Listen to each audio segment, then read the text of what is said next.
안녕하세요. 법대로 맘대로 박찬계 법무사입니다.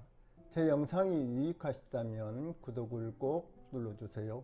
오늘 제목은 공장을 임차하면 상가 임대차법이 적용될까입니다. 간혹 물건을 제조하기 위해 공장을 임차하거나 물건을 보관하기 위해 창고를 임차하고 임대차 계약을 체결했는데 건물주와 분쟁이 발생했다면서 이러한 임대차에 관하여 상가 건물 임대차 보호법이 적용되어 보호받을 수 있는지 문의를 하곤 합니다. 공장이나 창고 임대차의 경우에도 상가 임대차법이 적용되느냐는 것입니다. 상가 임대차법 적용 대상이 되는 건물은 부가가치세법, 소득세법, 그리고 법인세법에 따라 사업자 등록 후 대상이 되는 건물이어야 합니다. 즉 임차한 건물이 영리를 목적으로 사용되는 영업용 건물이어야 합니다.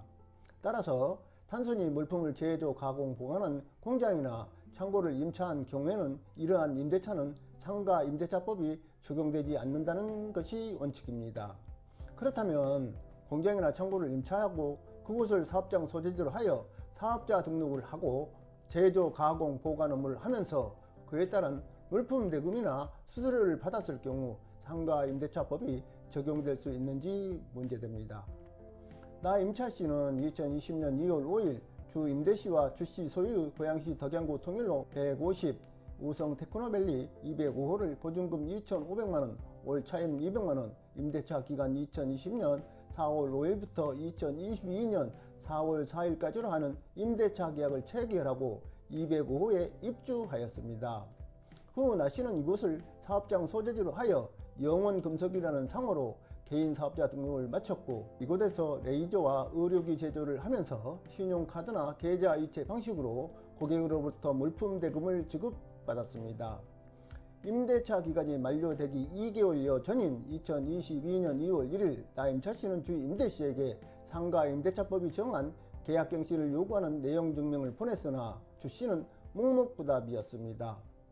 그 주씨는 임대차 기간이 만료되자 이 205호에 대한 임대차는 상가 임대차법이 적용되지 않으므로 나씨는 205호를 비워주어야 즉 인도해야 한다고 주장하였습니다.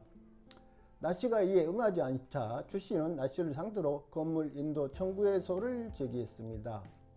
이에 대한 재판에서 나 임차씨는 이 205호는 상가 임대차법이 적용되는 상가 건물에 해당하고 자신의 갱신 요구에 따라 임대차 갱신이 이루어졌으므로 임대차 기간이 종료하지 않았다고 항변하였습니다. 원심은 이 임대차 계약은 제조업을 목적으로 한 공장 임대차로 보일 뿐이고 이 205호에서 상품 제조 등 사실 행위를 넘어서 영리를 목적으로 하는 활동이 함께 이루어진다고 볼 수 없으므로 상가 임대차법이 적용될 수 없다고 하면서 나씨의 주장을 배척하고 주씨 승소 판결을 하였습니다. 나씨의 상고에 따라 대법원은 상가 임대차법이 적용되는 상가 건물의 임대차는 사업자 등록 후 대상이 되는 건물로서 임대차 목적물인 건물을 영리를 목적으로 하는 영업용으로 사용하는 임대차를 가리킨다.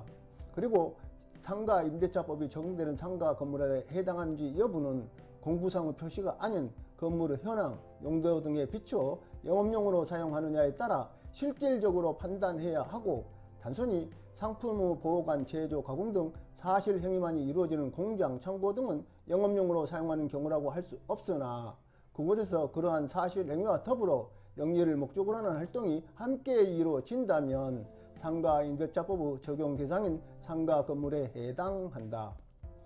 제품 대금의 지급은 다양한 방법으로 이루어질 수 있고 신용카드나 계좌 이체의 방식으로 거래 대금을 지급하는 것은 통상의 거래에 있어 일반적인 지급 방식임에도 불구하고 대금의 결제가 주로 계좌 이체의 방법으로 이루어지는 것으로 보이므로 이 사건 건물에서 대금을 수수한다고 보기 어려워 205호에서 영업행위가 이루어진다고 볼 수 없다는 취지의 원심의 판단은 선뜻 받아들이기 어렵고 나 임차는 205호 외에 별도의 영업소를 두고 있지 않으며 이 205호에서 상품의 제조 가공과 함께 대금 수수 등 영리를 목적으로 하는 활동이 이루어지고 있으므로 제조업을 영위하는 상인인 나 임차가 205호에서 하는 작업은 모두 1년의 영업활동에 해당하여 205호 전체가 영업활동을 하는 하나의 사업장으로서 영업용으로 사용하는 건물이라고 보아야 하며 나 임차와 같이 제조업을 영위하는 개인 사업자가 운영하는 소규모 공장의 경우 별도의 영업소를 두지 않고